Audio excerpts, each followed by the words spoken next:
Welcome to a new edition of the Neon Jazz interview series with Russian-born, Brooklyn-based jazz saxophonist, composer, and educator Lena Bloch. She opened up about her new, highly anticipated 2021 CD, Rose of Lifta, with her Feathery Quartet, drawing inspiration from diverse musical traditions that includes 21st century music, Middle Eastern, Jewish, Eastern European, jazz, and Western classical music.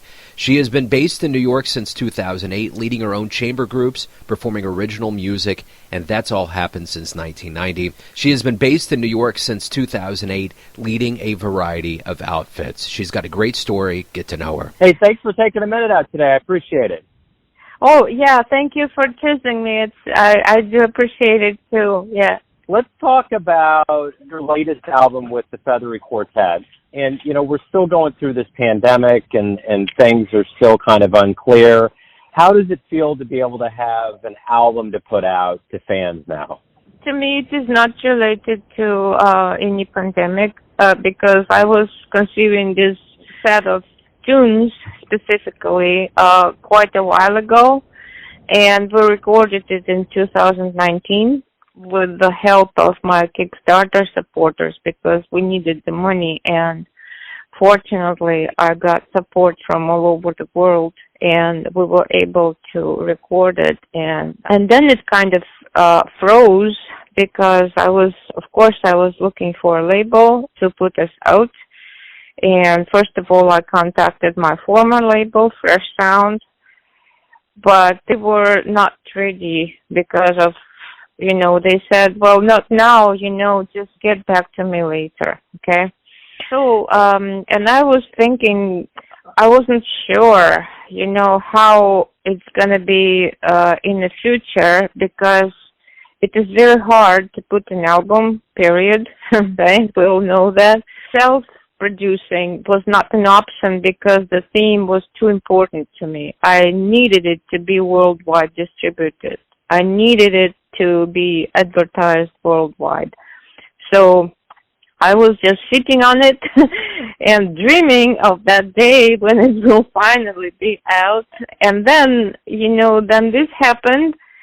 And we were, of course, not looking for any label anymore for a while because, understandable, people were not producing anything for quite a while, for a long time. And then I contacted Fresh Sound again. And whoa, and they replied, yes, we can do it, it's good. And I was just so happy. I can't even, you know, it wasn't related, to me it wasn't related to any pandemic. It was just a feeling that 2 years of work, you know, of like spiritual imagination, imagining this to be out on someday, just paid off. You know what I'm saying? Yeah, it felt to me like if it has to be out, then it just probably should be out. That's the thing. What do you hope the listener gets from this project? What do you hope they feel from this music? That's not up to me. It's up to them, right? I do not really have any thoughts about that. What ultimately do you hope to convey to them? Okay, probably I should explain what my concept of listeners is because I never ever try to convey anything to anyone. What I'm trying to do, I am putting my perceptions out of the world, of the theme, of specific things like a picture or poetry or person. That's all I'm concerned about is anything that is important in music is personal honesty. How it will be perceived, it's not up to the artist at all, okay? So I'm not trying to convey anything with any of my compositions or playing. When I'm playing, I'm not trying to show anything or make people feel something. It's totally up to them. But surprisingly, if I am honest with myself, if I'm really saying what I mean, and the theme is important to me, people get exactly how I feel it. And I don't have to hope and expect anything anymore. It is very strange. Sometimes not. Sometimes, of course, they understand it in their own way, because, everyone has his own experience. The experience informs our perceptions, not the object itself. Everything we feel about something is up to us, not up to the object, right? In that sense, some people might misinterpret it. Some people might think that it's just very pleasantly sounding and it's just nice music. Or some people would think that it is too political. And other people would think it is not political enough. Okay?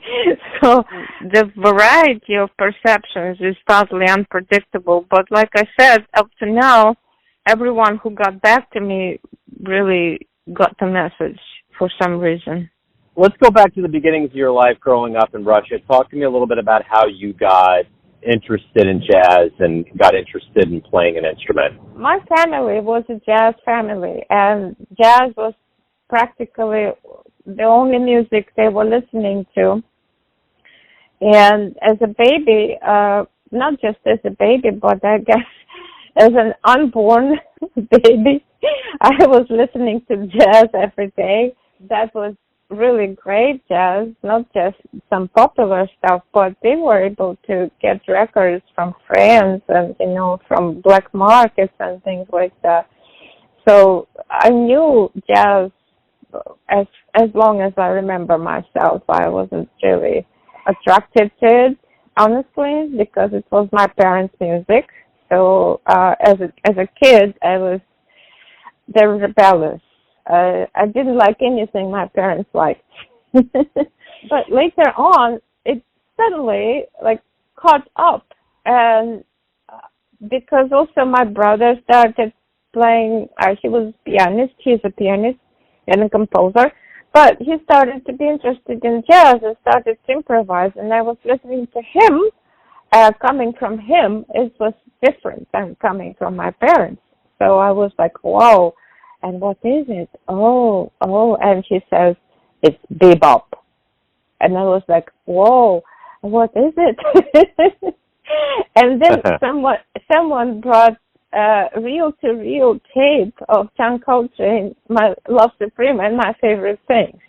So we sat down and listened to that, and I was totally shocked. I thought, such great music. Where does that come from?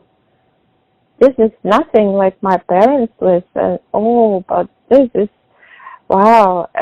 So I got really hooked up. And then later on, when I was 18, after the high school, I became an opera singer. I started at a music school as an opera singer. And I started singing jazz. And I was transcribing solos that the records that my parents had. Mostly it was Roy Eldridge for me. And then Lester Young. And then I started to transcribe vocalists, like Ella Fitzgerald solos and Sarah Vaughan way of singing standards. I was emulating them.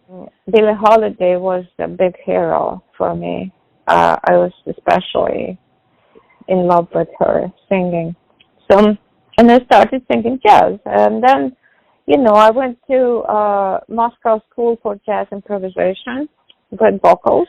And then, one day, I was sitting at my window on the sill, and it was raining, and I looked in my garden, and I thought, oh, I hear the sound of saxophone.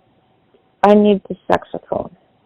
So I got up and went to the music store, and there was a saxophone from East Germany for 150 rubles. So I ran to my friends and I said, please lend me the money, please. So, and then, okay, I bought the saxophone and I call home and I say, Mom, you know what? I bought a saxophone.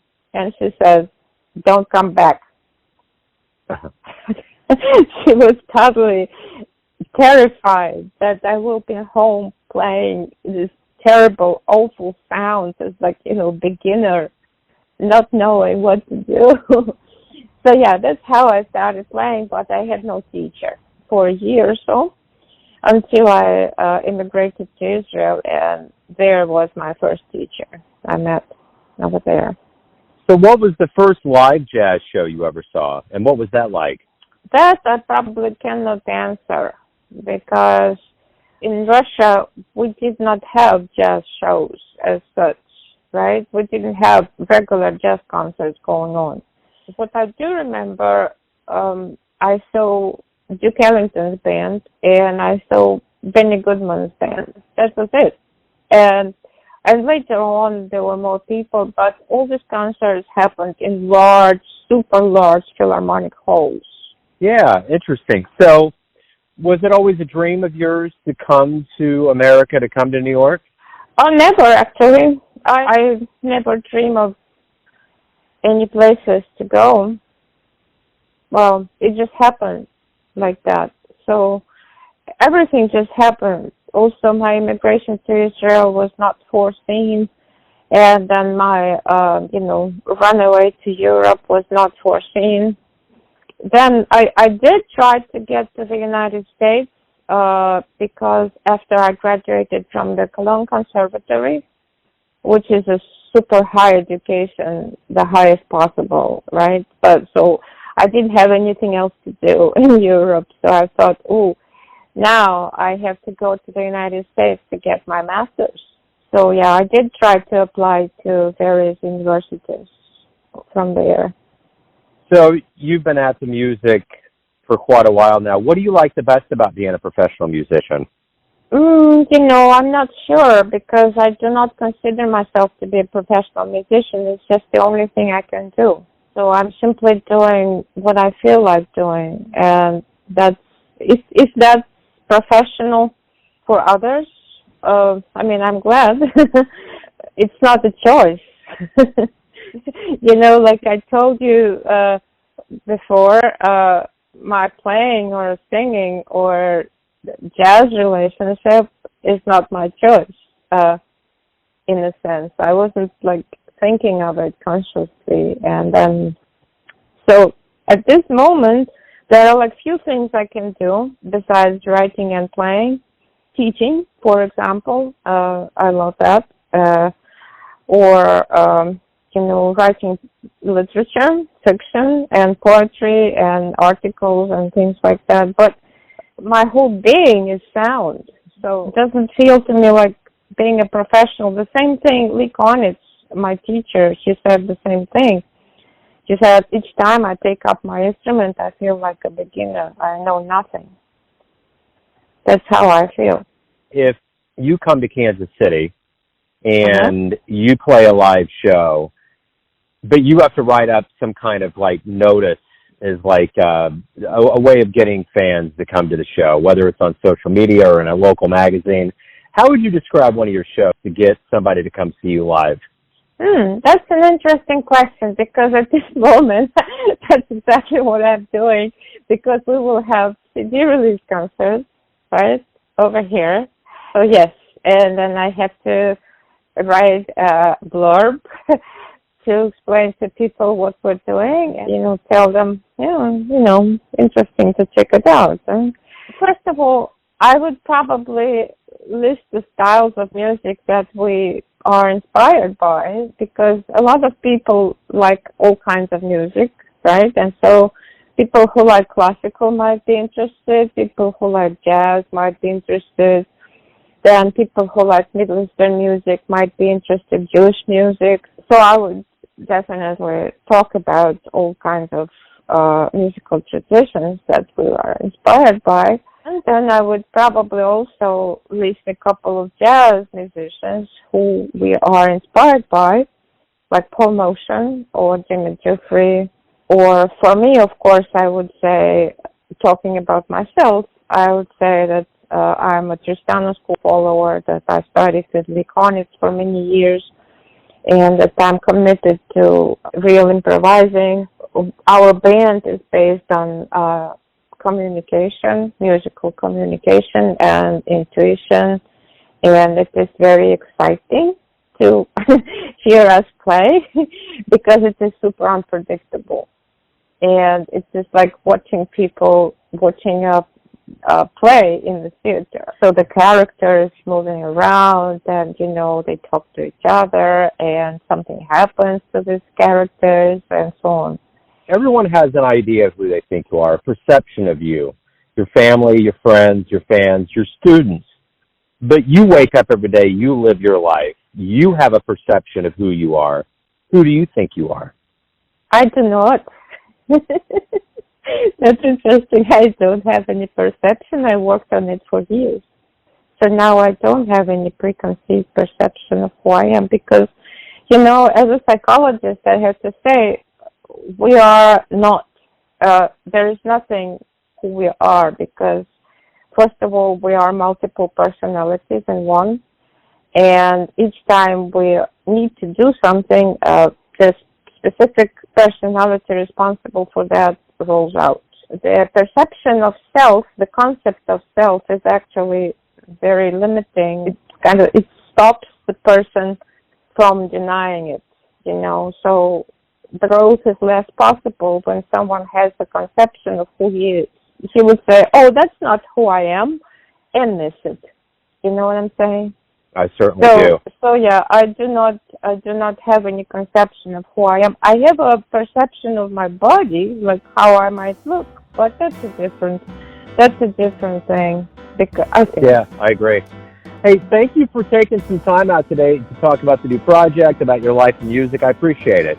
Yeah, Joe, excellent questions, very inspiring. You got me really talking. I'm glad. I'm very happy about your questions. They're beautiful. It's amazing. Thank you. Thank you for having me. Thanks for listening and tuning in to another Neon Jazz interview. We'll give you a bit of insight into the finest players in Russia, Brooklyn, Kansas City, and spots all over the world, giving fans all that jazz. And thanks to Lena for her time, music, and story. If you want to hear more interviews, go to Famous Interviews with Joe Domino in the iTunes Store. Visit neonjazz at youtube.com, and for everything Neon Jazz all the time, go to the neonjazz.blogspot.com. Until next time, enjoy the jazz, my friends.